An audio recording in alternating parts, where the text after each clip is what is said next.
آج کل ہر جگہ مصنوعی ذہانت یعنی اے آئی کی بات ہو رہی ہے، لیکن کبھی سوچا ہے کہ اس ڈیجیٹل ذہانت کے آم، پردے کے پیچھے کیا ہے؟ کیا یہ واقعی انسانی دماغ جیسا کوئی پیچیدہ جال ہے یا ایک بہت ہی بڑی لائبریری جیسی کوئی چیز؟ جی، یہ سوال بہت اہم ہے اور آج ہم کوشش کریں گے کہ اسی ڈیجیٹل دماغ کی گہرائی میں اتریں۔ تو آج کا مقصد یہی ہے کہ سمجھیں یہ جدید اے آئی سسٹمز کام کیسے کرتے ہیں، معلومات کیسے پروسیس ہوتی ہے، یہ سوچتے کیسے ہیں۔ بالکل، صرف یہ نہیں کہ یہ کیا کرتے ہیں، بلکہ یہ کہ یہ کیسے کرتے ہیں۔ وہ کون سی ٹیکنالوجی ہے جو انہیں یہ سب کرنے کے قابل بناتی ہے؟ اور اس کے لیے ہم ایک کتاب جدید مصنوعی ذہانت کا دماغ کے کچھ اقتباسات کو بنیاد بنائیں گے۔ بات کریں گے اے آئی کے بنیادی ڈھانچے کی، جسے وہ ٹرانسفارمر آرکیٹیکچر کرتے ہیں۔ جی ہاں، ٹرانسفارمر آرکیٹیکچر۔ پھر دیکھیں گے کہ یہ سیکھتے کیسے ہیں، ٹریننگ اور فائن ٹیوننگ کا عمل۔ اور جو مشہور ماڈلز ہیں جیسے جی پی ٹی، کلاڈ، جیمنائی، کو پائلٹ، ان میں کیا خاص ہے؟ بالکل، اور آخر میں یہ بھی کہ اب اے آئی صرف ٹیکسٹ نہیں بلکہ تصویریں، آوازیں، یعنی ملٹی موڈیلٹی کو کیسے سمجھ رہا ہے۔ ٹھیک ہے تو بات کو سمجھنے کے لیے ایک مثال لیتے ہیں۔ جی۔ فرض کریں ایک وکیل ہیں علی، ہم، ان کے پاس ایک بہت پیچیدہ کیس ہے ہم۔ اور انہیں سینکڑوں شاید ہزاروں صفوں کی دستاویزات، پرانے فیصلے، قوانین، یہ سب کچھ دیکھنا ہے۔ او، یہ تو اگر کوئی انسان کرے تو مہینوں لگ جائیں گے۔ یقیناً، لیکن علی یہ کام اپنے اے آئی اسسٹنٹ کو دیتے ہیں۔ ساری دستاویزات اپلوڈ کی اور کہا کہ بھئی تجزیہ کر کے اہم نکات، متعلقہ کیس لاز، ممکنہ دلائل، یہ سب بتاؤ۔ اور چند گھنٹوں میں، شاید اس سے بھی کم میں، اے آئی نے ایک تفصیلی رپورٹ بنا دی۔ واو! تو علی یقیناً حیران ہوئے ہوں گے کہ یہ کیسے ہو گیا اتنی جلدی اور شاید زیادہ بہتر طریقے سے۔ جی بالکل، اور یہی وہ سوال ہے جو ہمیں اصل موضوع کی طرف لاتا ہے کہ آخر اس اے آئی کے اندر چل کیا رہا ہے۔ تو آئیے شروع کرتے ہیں۔ اس ڈیجیٹل دماغ کی بنیاد کیا ہے؟ یہ ساخت کیا ہے؟ دیکھیں، پچھلے کچھ سالوں میں جو اے آئی میں انقلاب آیا ہے نا، اس کے پیچھے ایک بنیادی ٹیکنالوجی ہے۔ وہ ہے ٹرانسفارمر آرکیٹیکچر۔ Transformer architecture? ہاں، یہ نام تو بہت سنا ہے۔ اوپن اے آئی کے جی پی ٹی میں، کلاڈ میں، جیمنی میں، سب میں یہی ہے؟ جی ہاں، یہ کہنا غلط نہیں ہوگا کہ ٹرانسفارمرز نے اے آئی، خاص طور پہ لینگویج ماڈلز کی دنیا میں ایک نیا دور شروع کیا ہے۔ لیکن ایسا کیا خاص ہے اس میں؟ مطلب پرانے اے آئی ماڈل سے یہ کیسے مختلف ہے؟ کیا صرف نام ہی بھاری ہے یا کام بھی ویسا ہے؟ نہیں، کام واقعی بہت مختلف ہے۔ اس کی خاصیت ہے اس کا معلومات کو پروسیس کرنے کا طریقہ۔ پرانے طریقے جیسے آر این ایز تھے، وہ معلومات کو ایک ترتیب سے دیکھتے تھے، جیسے ہم جملہ پڑھتے ہیں ایک لفظ کے بعد دوسرا۔ ہم، اس میں مسئلہ یہ تھا کہ لمبے ٹیکسٹ یا پیچیدہ تعلقات کو سمجھنا مشکل ہو جاتا تھا۔ لیکن ٹرانسفارمرز وہ بالکل الگ انداز اپناتے ہیں۔ وہ ایک چیز استعمال کرتے ہیں جسے اٹینشن میکینزم کہتے ہیں۔ اٹینشن میکینزم، توجہ یعنی دھیان دینا؟ ہاں، ایک طرح سے کہہ سکتے ہیں، لیکن یہ اس سے کہیں زیادہ گہری چیز ہے۔ اٹینشن میکینزم ماڈل کو یہ صلاحیت دیتا ہے کہ وہ پورے ٹیکسٹ کو، مطلب سارے الفاظ کو ایک ساتھ دیکھے۔ ایک ساتھ؟ جی، ایک ساتھ، اور پھر یہ فیصلہ کرے کہ کون سے الفاظ یا معلومات کے ٹکڑے ایک دوسرے کے لیے سب سے اہم ہیں، سب سے زیادہ متعلقہ ہیں، چاہے وہ ٹیکسٹ میں کتنے ہی دور کیوں نہ ہو۔ اچھا، مثال کے طور پر؟ جیسے ایک لمبے پیراگراف میں شروع میں کسی کا نام آیا اور پھر بہت سے جملوں کے بعد وہ یا اس نے استعمال ہوا۔ ہاں، تو یہ سمجھ جائے گا کہ یہ وہ کس کے لیے ہے۔ بالکل، اٹینشن میکینزم اس تعلق کو پکڑ لیتا ہے۔ یہ سمجھ جاتا ہے کہ یہ ضمیر کس کی طرف اشارہ کر رہا ہے، چاہے بیچ میں کتنی ہی باتیں کیوں نہ ہوں۔ اوہ، تو یہ صرف ترتیب نہیں دیکھتا بلکہ معنی اور سیاق و سباق کے لحاظ سے تعلقات کو سمجھتا ہے، چاہے وہ دوری کیوں نہ ہو۔ یہ تو زبان سمجھنے کے لیے بہت بڑی بات ہے۔ دراصل یہی وہ چیز ہے جو ٹرانسفارمرز کو خلاصہ بنانے، ترجمہ کرنے، سوالوں کے جواب دینے، یہاں تک کہ نیا اور تخلیقی ٹیکسٹ لکھنے میں اتنی مہارت دیتی ہے۔ یہ معلومات کے سمندر میں سب سے اہم کنیکشنز کو پہچان سکتا ہے۔ یہ پرانے ماڈل سے کئی زیادہ طاقتور اور لچکدار ہے۔ یہ صرف ایک بہتری نہیں، یہ بنیادی تبدیلی ہے۔ یہ تو سمجھ میں آیا کہ یہ آرکیٹیکچر اتنا کارآمد کیوں ہے، لیکن صرف ایک اچھا ڈھانچہ تو کافی نہیں ہوتا نا۔ یہ اے آئی ماڈلز اتنے پڑھے لکھے اور سمجھدار کیسے بن جاتے ہیں؟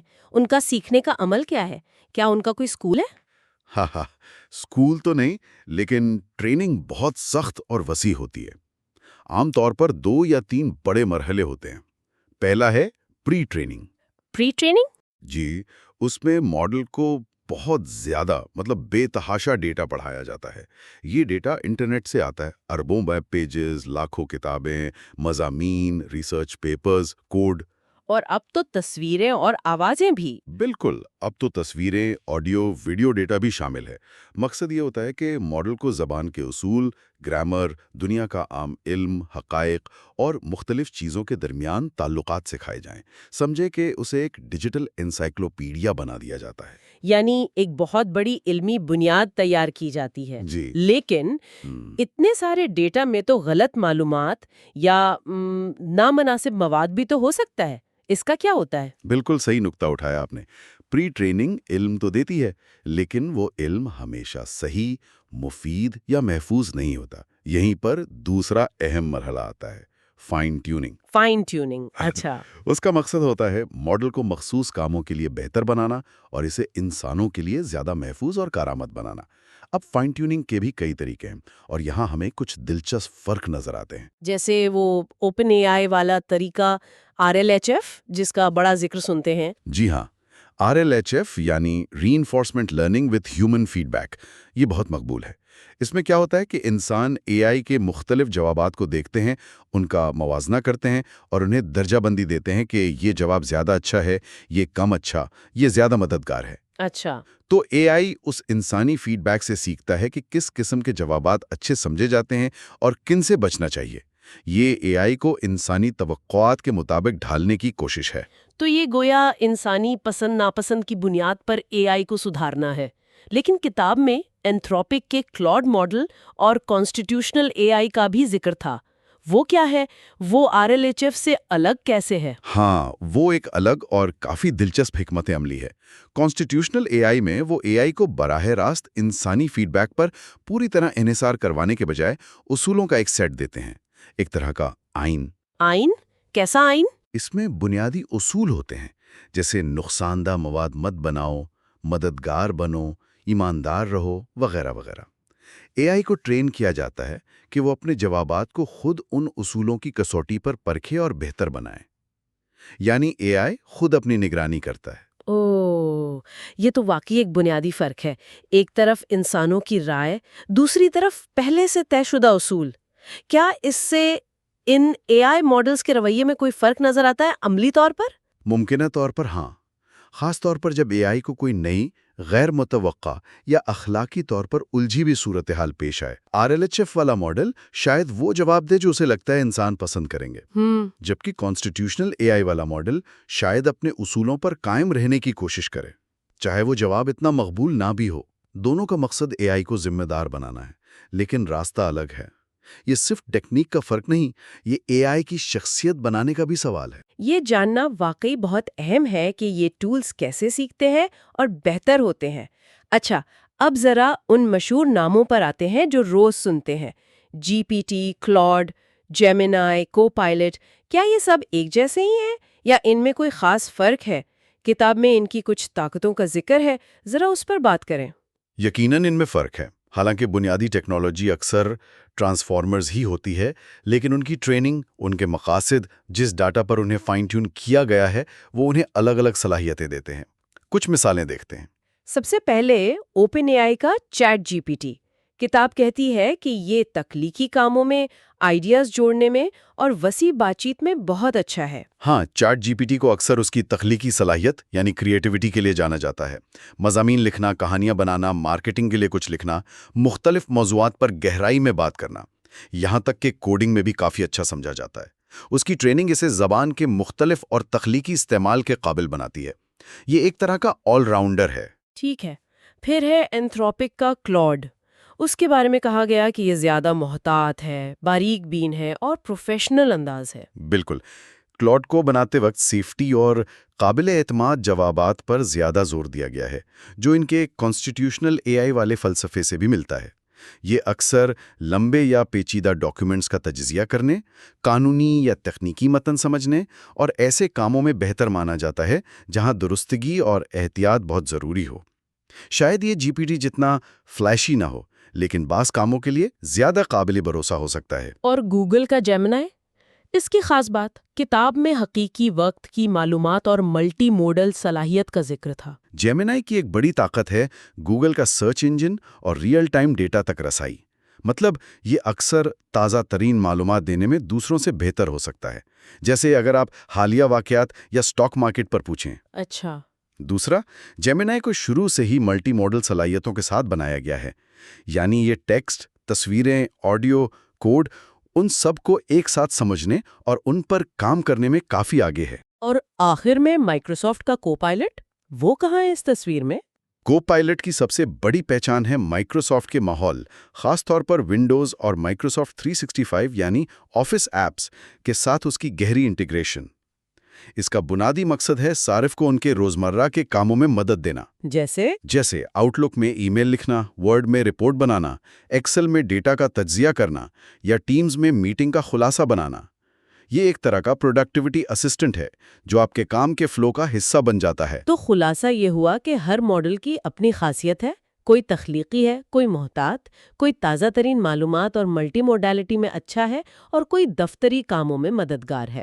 یہ جاننا واقعی مفید ہے تاکہ کام کے حساب سے صحیح ٹول چنا جا سکے۔ آپ نے کئی بار ملٹی موڈیلٹی کہا، یہ کیا ہے اور یہ اے آئی کے لیے اتنی بڑی بات کیوں ہے؟ ملٹی موڈیلٹی یہ اے آئی کی ترقی میں ایک بہت اہم قدم ہے۔ آسان لفظوں میں اس کا مطلب ہے کہ اے آئی اب صرف ایک قسم کی معلومات، جیسے صرف ٹیکسٹ تک محدود نہیں رہا۔ اب یہ مختلف قسم کے ڈیٹا جیسے ٹیکسٹ، تصویریں، آڈیو، ویڈیو، یہاں تک کہ ٹیبلز یا گراف، ان سب کو ایک ساتھ سمجھ سکتا ہے، ان کا تجزیہ کر سکتا ہے اور ان کے درمیان تعلق قائم کر سکتا ہے۔ اس کی کوئی مثال؟ یہ کیسے کام کرتا ہے؟ کیا میں اسے اپنی بلی کی تصویر دکھا کے کہہ سکتی ہوں کہ اس پر نظم لکھو؟ ہاں، جی ہاں، یہ بالکل ممکن ہے۔ آپ تصویر اپلوڈ کریں اور اے آئی سے کہیں کہ بتائے اس میں کیا ہے، یا اس پر کہانی لکھے، یا چیزوں کو پہچانے۔ لیکن اس کی صلاحیتیں اس سے کہیں زیادہ ہیں۔ فرض کریں آپ ایک میڈیکل رپورٹ اے آئی کو دیتے ہیں۔ اس میں ٹیکسٹ ہے، یعنی ڈاکٹر کے نوٹس، ایک ایکس رے کی تصویر ہے اور کچھ لیب ویلیوز ہیں جو ٹیبل کی شکل میں ہیں۔ ٹھیک ہے۔ ایک ملٹی موڈل اے آئی ان تمام مختلف ذرائع سے معلومات کو اکٹھا کر کے ایک جامع خلاصہ بنا سکتا ہے یا ممکنہ تشخیص میں مدد دے سکتا ہے۔ واہ! یعنی یہ الگ الگ فارمیٹ میں بکھری معلومات کو جوڑ کر ایک پوری تصویر بنا سکتا ہے۔ یہ تو تجزیے اور تحقیق کے لیے بہت زبردست ہو سکتا ہے۔ یقیناً۔ ایک اور مثال لیں، آپ کسی کانفرنس کال یا لیکچر کی آڈیو ریکارڈنگ اے آئی کو دیں، وہ نہ صرف پوری بات چیت کو ٹیکسٹ میں لکھ دے گا، ٹرانسکرائب کر دے گا؟ جی ٹرانسکرائب کر دے گا، بلکہ اہم نکات کا خلاصہ بنا دے گا، ایکشن آئٹمز کی لسٹ بنا دے گا، اور شاید یہ بھی بتا دے کہ بات چیت میں کس کا لہجہ کیسا تھا۔ اچھا۔ اسی طرح یہ کسی ویب سائٹ کے ڈیزائن یعنی تصویر کا تجزیہ کر کے بتا سکتا ہے کہ وہ استعمال میں کتنی آسان یا مشکل ہے۔ یہ تو واقعی حیران کن ہے۔ یہ تو ایسا ہے جیسے اے آئی کو آنکھیں اور کان مل گئے ہوں، صرف پڑھنے کے ساتھ ساتھ۔ اس سے تو اے آئی کے استعمال کے امکانات بہت ہی زیادہ بڑھ جاتے ہیں۔ بالکل۔ ملٹی موڈیلٹی اے آئی کو دنیا کو زیادہ مکمل، زیادہ انسانی طریقے سے سمجھنے کے قابل بناتی ہے۔ جیسے ہم اپنی مختلف حصوں دیکھنے، سننے، پڑھنے سے سیکھتے ہیں، ویسے ہی ملٹی ماڈل اے آئی مختلف قسم کے ڈیٹا سے سیکھ کر زیادہ گہری سمجھ پیدا کرتا ہے۔ یہ تعلیم، صحت، تخلیقی کاموں، تقریباً ہر شعبے میں نئے راستے کھول رہا ہے۔ تو آج کی اس ساری بات چیت کا اگر خلاصہ کریں تو چند اہم باتیں نکلتی ہیں۔ پہلی تو یہ کہ یہ جدید اے آئی کوئی جادو نہیں، بلکہ ٹرانسفارمر آرکیٹیکچر جیسی بہت ذہین انجینئرنگ کا نتیجہ ہے۔ دوسری بات، یہ سسٹم بہت بڑے ڈیٹا پر پری ٹرینڈ ہوتے ہیں، لیکن پھر انہیں مفید اور محفوظ بنانے کے لیے فائن ٹیون کیا جاتا ہے، جس کے لیے انسانی فیڈ بیک، RLHF یا اصولوں کانسٹیٹیوشنل اے آئی جیسے طریقے استعمال ہوتے ہیں، اور ان طریقوں میں فرق اہم ہو سکتا ہے۔ تیسرا، ہم نے دیکھا کہ مشہور اے آئی ماڈلز جیسے GPT، کلاڈ، جیمنائی، کو پائلٹ بھلے ہی بنیادی ٹیکنالوجی ایک جیسی ہو، لیکن ان کی اپنی منفرد طاقتیں اور کمزوریاں ہیں۔ ایک ہی ماڈل ہر کام کے لیے بہترین نہیں ہے۔ اور آخری اہم بات ملٹی موڈیلٹی کی ہے کہ اے آئی اب صرف ٹیکسٹ نہیں بلکہ تصویریں، آڈیو اور دوسرے ڈیٹا کو بھی سمجھ سکتا ہے، جو اسے پہلے سے کہیں زیادہ طاقتور بناتا ہے۔ یہ سب جاننے کا عملی فائدہ کیا ہے؟ ہمیں کیا ملتا ہے یہ سمجھ کر؟ میرے خیال میں سب سے بڑا فائدہ ہے اے آئی کی پراسراریت کا کم ہونا۔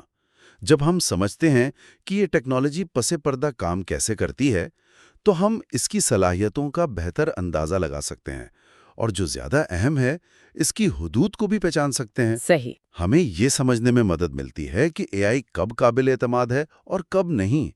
یہ علم ہمیں ان ٹولز کو زیادہ مؤثر طریقے سے، زیادہ ذمہ داری سے اور شاید زیادہ تخلیقی انداز میں استعمال کرنے کے قابل بناتا ہے۔ بالکل ٹھیک کہا۔ جب آپ کسی چیز کے کام کرنے کا طریقہ جانتے ہیں تو آپ اسے بہتر استعمال کرتے ہیں، اس کے نتائج پر زیادہ بھروسہ کر سکتے ہیں اور یہ بھی سمجھ سکتے ہیں کہ گڑبڑ کہاں ہو سکتی ہے۔ اور یہ ہمیں ایک آخری گہرے سوال پر بھی لاتا ہے، جو ہماری بات چیت سے ہی نکلا ہے۔ ہم نے ٹریننگ کے 2 فلسفوں کا ذکر کیا، RLHF جو انسانی پسندیدگی پر مبنی ہے، اور کنسٹیٹیوشنل اے آئی جو اصولوں پر۔ اب سوال یہ ہے کہ مستقبل میں جب یہ اے آئی سسٹمز نئی پیچیدہ اخلاقی صورتحال کا سامنا کریں گے جن کی ٹریننگ میں مثالیں نہیں تھیں، تو کیا ان کے یہ بنیادی تربیتی فلسفے ان کے رد عمل یا فیصلہ سازی میں واضح فرق پیدا کریں گے؟ یہ واقعی ایک بہت اہم نکتہ ہے۔ کیا وہ اے آئی جو لوگوں کو خوش کرنے کے لیے بنایا گیا ہے، مشکل حالات میں مختلف اخلاقی فیصلہ کرے گا اس اے آئی کے مقابلے میں جیسے اصولوں کی پابندی سکھائی گئی ہے؟ یہ ایک ایسا سوال ہے جس کے جوابات شاید مستقبل میں اے آئی کی ترقی کی سمت متعین کریں گے اور ہمارے معاشرے پر اس کے اثرات کو بھی۔ اور یہ سوچنے کے لیے ایک بہترین نکتہ ہے کہ یہ ٹیکنالوجی صرف ذہین نہیں ہو رہی، بلکہ اس کی ایک قسم کی شخصیت بھی بن رہی ہے جو اس کی ٹریننگ سے بنتی ہے۔ اے آئی کے سوچنے کے انداز کو سمجھیں، یہ معلومات کیسے پروسیس کرتا ہے، اس کی قدرتی حدود کیا ہیں، اور پھر ان حدود کو ذہن میں رکھتے ہوئے اس سے بہترین کام کیسے لیا جائے۔ یہ جاننا اس لیے ضروری ہے تاکہ ہم اے آئی کو کوئی جادو کی چھڑی نہ سمجھیں، بلکہ ایک طاقتور اوزار کے طور پر دیکھیں۔ وہ جو ماخذ ہے وہ بھی اسی بات پر زور دیتا ہے کہ اے آئی کی اصل طاقت کو اگر استعمال کرنا ہے نا، تو اس کی کنجی اس کی حدود کو سمجھنے میں۔ جب تک ہمیں یہ نہیں پتا کہ یہ ٹیکنالوجی کیا نہیں کر سکتی یا کہاں غلطی کا امکان ہے، تب تک ہم اس کی جو اصل صلاحیتیں ہیں ان سے بھی پوری طرح آپ کہہ لیں فائدہ نہیں اٹھا سکتے۔ یہ سمجھ ہمیں اپنی توقعات کو حقیقت پسندانہ رکھنے اور جو نتائج ملتے ہیں انہیں بہتر طور پر جانچنے میں مدد دیتی ہے۔ ٹھیک کہا آپ نے۔ تو آئیے اسی نقطے سے شروع کرتے ہیں۔ اے آئی کی وہ کون سی بنیادی کمزوریاں یا حدود ہیں جن کا ذکر ہمارے ماخذ میں کیا گیا ہے؟ اکثر لوگ سمجھتے ہیں کہ اے آئی تو بس سب کچھ جانتا ہے، کبھی غلطی نہیں کرتا، لیکن ذریعہ کہتا ہے کہ نہیں، ایسا بالکل نہیں ہے۔ جی، پہلی اور شاید سب سے بنیادی حد جس پر ماخذ تفصیل سے بات کرتا ہے وہ ہے اے آئی کی محدود یادداشت، یا جسے ٹیکنیکل زبان میں کانٹیکسٹ ونڈو کہتے ہیں۔ Context window. جی، اس کا مطلب یہ ہے کہ اے آئی کسی ایک بات چیت یا کام کے دوران صرف ایک خاص مقدار تک کی پچھلی معلومات کو ہی اپنی آپ کہہ لیں فعال یادداشت میں رکھ سکتا ہے۔ یعنی اگر بات چیت لمبی ہو جائے یا کام بہت پیچیدہ ہو جس میں بہت سی معلومات ہوں، تو کیا وہ شروع کی باتیں یا تفصیلات بھول سکتا ہے؟ بالکل بالکل، ماخذ اسے یوں سمجھاتا ہے کہ جیسے اے آئی کی یادداشت ایک وہ سلائیڈنگ ونڈو کی طرح ہے۔ جیسے جیسے نئی معلومات آتی ہیں، پرانی معلومات اس ونڈو سے باہر نکلتی جاتی ہیں، اور یہ حد خاص طور پر جیسے لمبی رپورٹس لکھنی ہوں یا کوئی پیچیدہ مسئلہ حل کرنا ہو یا گھنٹوں چلنے والی میٹنگز کا خلاصہ بنانا ہو، وہاں بہت اہم ہو جاتی ہے۔ استعمال کرنے والے کو یہ جاننا ضروری ہے کہ وہ اے آئی کو ایک وقت میں کتنی معلومات دے سکتا ہے تاکہ وہ ٹھیک سے کام کرے۔ واقعی یہ جاننا تو بہت ضروری ہے۔ یہ اس عام خیال سے بالکل مختلف ہے کہ اے آئی کو سب کچھ یاد رہتا ہے۔ اچھا، اب آتے ہیں ایک اور دلچسپ بلکہ تھوڑی پریشان کن چیز کی طرف، جس کا ذکر ماخذ میں ہے: ہیلوسینیشن۔ نام ہی بڑا عجیب ہے۔ یہ کیا چیز ہے کہہ لیں جس میں وہ بظاہر بڑے اعتماد اور یقین کے ساتھ ایسی معلومات پیش کرتا ہے جو حقیقت میں مکمل طور پہ غلط ہوتی ہیں، یا جن کی کوئی بنیاد اس کے پاس موجود ڈیٹا میں نہیں ہوتی۔ یہ ایسا نہیں ہے کہ اے آئی جان بوجھ کر جھوٹ بول رہا ہے، نہیں، یہ اس کے کام کرنے کے طریقے کا ایک آپ کہہ لیں ضمنی اثر ہے۔ یعنی وہ خود سے کچھ گھڑ لیتا ہے۔ ماخذ اس کی وجہ کیا بتاتا ہے؟ یہ کوئی بگ ہے یا؟ نہیں، بگ نہیں۔ ماخذ کے مطابق یہ بنیادی طور پر اس کے پیٹرن میں لانے اور پیشگوئی کرنے والے نظام کی وجہ سے ہوتا ہے۔ جب اسے کسی سوال کا جواب ڈیٹا میں سیدھا سیدھا نہیں ملتا یا ڈیٹا میں کوئی خلا ہوتا ہے تو وہ بعض اوقات سب سے زیادہ ممکنہ یا اعداد و شمار کے لحاظ سے بہترین فٹ جواب خود سے بنا لیتا ہے، جو حقیقت میں غلط ہوتا ہے۔ اور چونکہ وہ جوابات اکثر بڑے پراعتماد اور بڑے رسمی انداز میں پیش کیے جاتے ہیں تو ان پر یقین کر لینا بہت آسان ہو جاتا ہے۔ ماخذ اسے پراعتماد غلط معلومات کا مسئلہ کہتا ہے۔ یہ تو واقعی خطرناک ہو سکتا ہے، خاص طور پر جب لوگ اہم کاموں جیسے ریسرچ ہے یا کوئی طبی مشورہ ہے یا مالی فیصلے ہیں ان کے لیے اے آئی پر بھروسہ کر رہے ہوں۔ اس کا مطلب تو یہ ہوا کہ اے آئی سے ملنے والے ہر جواب کی، خاص کر اگر وہ حقائق پر مبنی معلومات ہیں، ان کی تصدیق لازمی کرنی چاہیے۔ بالکل لازمی۔ اور ماخذ اسی تنقیدی رویے کی اہمیت پر بہت زور دیتا ہے۔ اب تیسری بڑی کمزوری یا چیلنج جس کا ماخذ میں ذکر ہے وہ ہے تعصب یعنی بائس۔ ہاں، اس بارے میں تو کافی بات ہوتی ہے۔ ماخذ اسے کس طرح بیان کرتا ہے؟ ذکر کرتا ہے کہ اے آئی خود سے متعصب نہیں ہوتا، بلکہ وہ تعصب اس ڈیٹا سے سیکھتا ہے جس پر اسے ٹرین کیا جاتا ہے۔ اب چونکہ یہ ڈیٹا انسانوں کا بنایا ہوا ہے، جیسے انٹرنیٹ کا مواد، کتابیں، مضامین وغیرہ، تو اس میں لازمی طور پر ہمارے معاشرے میں جو تعصبات موجود ہیں، چاہے وہ نسلی ہوں، صنفی ہوں، ثقافتی یا سماجی، ان کی جھلک ہوتی ہے۔ اے آئی ان چھپے ہوئے تعصبات کو غیر ارادی طور پر سیکھ لیتا ہے اور پھر اپنے جوابات میں یا سفارشات میں یا فیصلوں میں ان کا عکس پیش کر سکتا ہے۔ ماخذ اسے ورثے میں ملا تعصب کہتا ہے، جو ٹیکنالوجی کے ذریعے غیر منصفانہ نتائج کو اور پکا کر سکتا ہے۔ تو یہ تینوں باتیں، محدود یادداشت، ہیلوسینیشن کا خطرہ اور ڈیٹا میں چھپا ہوا تعصب، یہ بالکل واضح کرتی ہیں کہ اے آئی ایک بہت طاقتور ٹول تو ہے، لیکن اسے آنکھیں بند کر کے استعمال نہیں کیا جا سکتا۔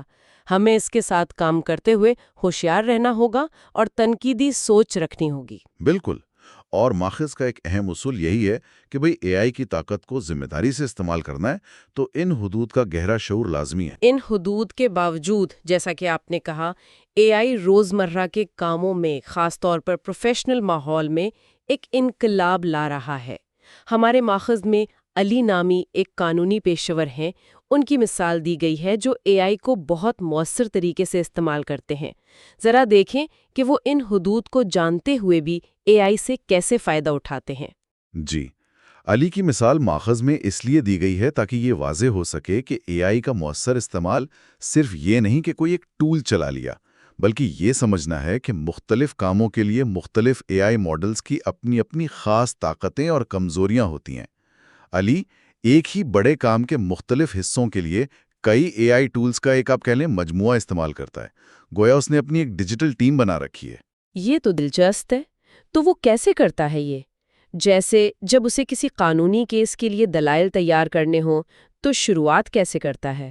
ماخذ بتاتا ہے کہ علی ابتدائی خیالات کے لیے، مختلف ممکنہ دلائل سوچنے کے لیے اور موضوع پر غور و فکر یعنی برین سٹارمنگ کے لیے اکثر چیٹ جی پی ٹی کا استعمال کرتا ہے۔ اس کی وجہ یہ ہے کہ چیٹ جی پی ٹی عام طور پر وسیع موضوعات پر بات چیت کرنے، نئے زاویے دینے اور مختلف آپشن سامنے لانے میں کافی اچھا سمجھا جاتا ہے۔ تو ابتدائی مرحلے میں یہ سوچ کو متحرک کرنے کے لیے بہت کارآمد ہے۔ اچھا، یعنی وہ اسے ایک طرح سے تخلیقی ساتھی کے طور پر استعمال کرتا ہے۔ لیکن قانونی دستاویزات میں تو زبان بہت نپی تلی ہوتی ہے، رسمی ہوتی ہے، خاص ہوتی ہے۔ کیا چیٹ جی پی ٹی اس میں بھی مدد کرتا ہے؟ نہیں، یہیں پر علی کی حکمت عملی سامنے آتی ہے۔ ماخذ بتاتا ہے کہ جب ان ابتدائی خیالات کو ایک باقاعدہ پروفیشنل قانونی متن میں ڈھالنا ہوتا ہے نا، تو علی کلاؤڈ کا رخ کرتا ہے۔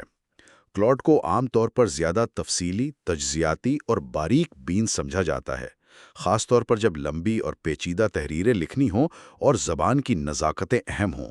تو وہ چیٹ جی پی ٹی کے تخلیقی خیالات کو زیادہ سنجیدہ اور قانونی معیار کے مطابق متن میں بدلنے میں بہتر ہے۔ یہ تو واقعی ایک ماہرانہ طریقہ لگتا ہے، ایک ٹول کی تخلیقی صلاحیت کو دوسرے کی تجزیاتی اور تحریری مہارت سے ملا دیا۔ لیکن قانونی کام میں تو بالکل تازہ ترین معلومات، جیسے حال ہی کے عدالتی فیصلے یا نئے قوانین، یہ بہت اہم ہوتے ہیں۔ کیا یہ ٹولز اس میں بھی مددگار ہیں؟ جی، اس ضرورت کے لیے علی ایک تیسرا ٹول استعمال کرتا ہے۔ ماخذ کے مطابق جب اسے کسی کیس سے متعلق بالکل تازہ ترین عدالتی نظیریں یعنی پریسیڈنٹس یا قانون میں کوئی تبدیلی ہوئی ہو یا کوئی حالیہ خبریں چاہیے تو وہ جیمینائی کا استعمال کرتا ہے، جو پہلے گوگل بارڈ تھا۔ جیمینائی کی طاقت گوگل سرچ کے ساتھ اس کے انتظام میں ہے۔ اس وجہ سے وہ حقیقی وقت کی معلومات اور تازہ ترین ڈیٹا تک رسائی میں اکثر بہتر کام کرتا ہے۔ کیا بات ہے! گویا ہر کام کے لیے ایک الگ ماہر۔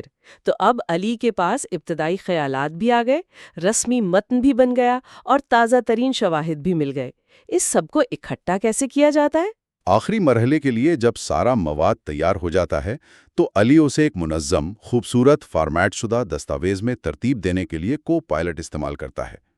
چونکہ کو پائلٹ مائکروسافٹ آفس جیسے ورڈ وغیرہ میں بہت گہرائی سے جڑا ہوا ہے، تو یہ فارمیٹنگ میں، سمری بنانے میں، ٹیبلز بنانے میں اور دستاویز کو حتمی شکل دینے جیسے کاموں میں بہت مددگار ثابت ہوتا ہے۔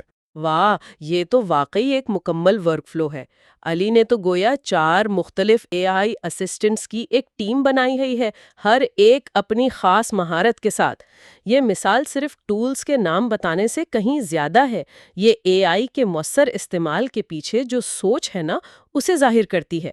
بالکل، اور ماخذ اسی نقطے پر زور دیتا ہے کہ اے آئی کا مستقبل شاید کسی ایک سب کچھ کرنے والے اے آئی میں نہیں ہے، بلکہ مختلف ماہر اے آئی ٹولز کے درمیان مؤثر تعاون اور استعمال کرنے والے کی یہ صلاحیت کہ وہ کس کام کے لیے کون سا ٹول استعمال کرے، اس میں ہے۔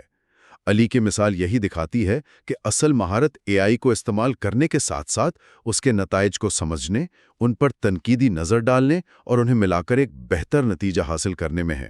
اس ساری بحث سے، اے آئی کی حدود کی سمجھ سے اور علی کی عملی مثال سے ہم کچھ بنیادی اور اہم اصول نکال سکتے ہیں، جن کا ذکر ہمارے ماخوذ اے آئی کے اصول اور عملی استعمال میں بار بار کیا گیا ہے۔ پہلا اور سب سے بنیادی اصول کیا ہے جو ہر اے آئی صارف کے ذہن میں ہونا چاہیے؟ سب سے اہم اصول جس پر ماخذ بہت زور دیتا ہے وہ یہ ہے کہ اے آئی انسانوں کی طرح نہیں سوچتا، یہ باشعور نہیں ہے، اس کے پاس حقیقی سمجھ یا ارادہ نہیں ہے۔ یہ بنیادی طور پر ایک انتہائی پیچیدہ شماریاتی مشین ہے جو بہت بڑے ڈیٹا میں موجود نمونوں یعنی پیٹرنز کو پہچانتی ہے اور ان پیٹرنز کی بنیاد پر اگلا ممکنہ لفظ یا تصویر کا پکسل یا نتیجہ پیشگوئی کرتی ہے۔ یہ پیشگوئیاں اکثر حیران کن حد تک انسانی دلیل جیسی لگ سکتی ہیں، لیکن ان کے پیچھے چلنے والا عمل انسانی سوچ، تجربہ، جذبات اور شعور سے بالکل مختلف ہے۔ یہ فرق سمجھنا واقعی بنیاد ہے۔ یہ ہمیں یاد دلاتا ہے کہ ہم ایک مشین سے بات کر رہے ہیں، چاہے وہ کتنی ہی ذہین کیوں نہ لگے۔ اس سے ہماری توقعات بھی ٹھیک رہتی ہیں اور ہم اس کے جوابات کو محض معلومات کا ذخیرہ نہیں سمجھتے، بلکہ ایک شماریاتی پیداوار کے طور پر دیکھتے ہیں۔ ماخذ میں دوسرا اہم اصول کیا بیان کیا گیا ہے؟ دوسرا کلیدی اصول یہ ہے کہ اے آئی کی دنیا ایک جیسی نہیں ہے۔ ہر اے آئی پلیٹ فارم، ہر ماڈل کی اپنی الگ خصوصیات ہیں، اپنی طاقتیں ہیں اور اپنی کمزوریاں ہیں۔ ماخذ انہیں مختلف شخصیات یا مہارتوں کے سیٹ سے تشبیہ دیتا ہے۔ کوئی ماڈل زبان کے تخلیقی استعمال میں بہتر ہے، جیسے شاعری یا کہانیاں لکھنا۔ کوئی منطقی استدلال اور کوڈنگ میں تیز ہے۔ کوئی تازہ ترین معلومات دینے میں اچھا ہے تو کوئی تصاویر بنانے میں ماہر ہے۔ ایک سمجھدار اور مؤثر صارف بننے کے لیے یہ جاننا بہت ضروری ہے کہ کس کام کے لیے کون سا ٹول یا ماڈل بہتر نتائج دے سکتا ہے۔ علی کی مثال اسی اصول کی عملی تصویر پیش کرتی ہے۔ یعنی ایک ہی لاٹھی سے سب کو ہانکنے والا رویہ اے آئی کے ساتھ کام نہیں کرتا۔ ہاں، ٹھیک، ہمیں اپنی ضرورت کے مطابق صحیح ٹول کا انتخاب کرنا ہوگا۔ یہ واقعی ایک اہم بات ہے۔ اور تیسرا بنیادی اصول کیا ہے جس پر ماخذ روشنی ڈالتا ہے؟ تیسرا اصول جو پہلے دو اصولوں سے گہرا تعلق رکھتا ہے اور عملی استعمال کے لیے شاید سب سے اہم ہے، وہ یہ ہے کہ اے آئی کی صلاحیتوں اور اس کی طاقت سے متاثر ہونے کے ساتھ ساتھ اس کی حدود کو سمجھنا اور ماننا بھی اتنا ہی ضروری ہے۔ یہ وہی حدود ہے جن پر ہم نے شروع میں بات کی تھی: محدود کانٹیکسٹ ونڈو، ہیلوسینیشن کا امکان اور ڈیٹا سے وراثت میں ملنے والے تعصبات کا خطرہ۔ ماخذ کا کہنا ہے کہ ان حدود کو نظر انداز کرنا نہ صرف غیر مؤثر ہو سکتا ہے بلکہ ممکنہ طور پر نقصان دہ بھی۔ ان حدود کو سمجھنا ہمیں اے آئی کے نتائج پر سوال اٹھانے، ان کی تصدیق کرنے اور انہیں ذمہ داری سے استعمال کرنے کے قابل بناتا ہے۔ تو خلاصہ یہ ہوا کہ اے آئی کو مؤثر طریقے سے استعمال کرنے کے لیے ہمیں 3 چیزیں سمجھنی ہوں گی۔ اول، یہ انسان کی طرح نہیں سوچتا بلکہ پیٹرنز پر کام کرتا ہے۔ دوم، ہر اے آئی ماڈل کی اپنی خاصیتیں ہیں تو صحیح ٹول کا انتخاب اہم ہے۔ اور سوم، اس کی طاقت کے ساتھ ساتھ اس کی کمزوریوں اور حدود سے بھی پوری طرح آگاہ رہنا ضروری ہے۔ بالکل، اور جب آپ ان اصولوں کو سمجھ جاتے ہیں نا، تو آپ اے آئی کے ساتھ ایک زیادہ نتیجہ خیز اور حقیقی شراکت داری قائم کر سکتے ہیں۔ آپ اسے محض ایک جادوئی ڈبہ نہیں سمجھتے، بلکہ ایک ایسے معاون کے طور پر دیکھنا شروع کر دیتے ہیں جس کی اپنی صلاحیتیں ہیں اور اپنی حدود ہیں۔ آج کی اس تفصیلی گفتگو میں ہم نے اے آئی کے اصول اور عملی استعمال سے ملی معلومات کی روشنی میں اے آئی کی اندرونی کارکردگی، اس کی حدود اور اس کے مؤثر استعمال کے طریقوں کو سمجھنے کی کوشش کی۔ یہ واضح ہوا کہ یہ کوئی پراسرار قوت نہیں بلکہ ڈیٹا، الگوریدمز اور شماریاتی پیش گوئی پر مبنی ایک ٹیکنالوجی ہے۔ جی ہاں، اور ماخذ کا حتمی پیغام یہی لگتا ہے کہ جب آپ یہ سمجھ جاتے ہیں کہ اے آئی بنیادی طور پر پیٹرنز کی بنیاد پر سوچتا اور پیشگوئی کرتا ہے، تو آپ اس کے ساتھ بہتر طریقے سے کام کر سکتے ہیں۔ آپ اسے زیادہ واضح اور مؤثر ہدایات یعنی پرومپٹس دے سکتے ہیں۔ آپ اس کے نتائج کو زیادہ اعتماد سے چیلنج کر سکتے ہیں یا ان کی تصدیق کر سکتے ہیں۔ اور سب سے اہم بات، آپ انسانی ذہانت اور اے آئی کی شماریاتی طاقت کو ملا کر ایسے نتائج حاصل کر سکتے ہیں جو شاید اکیلے ممکن نہ ہوں۔ یہ انسان اور مشین کے درمیان تعاون کا ایک نیا باب ہے۔ یہ واقعی ایک دلچسپ مستقبل کی طرف اشارہ ہے۔ چلتے چلتے سننے والوں کے لیے ایک نقطہ چھوڑ جاتے ہیں جس پر وہ غور کر سکتے ہیں۔ یہ ہمارے ماخذ سے ہی نکلتا ہے۔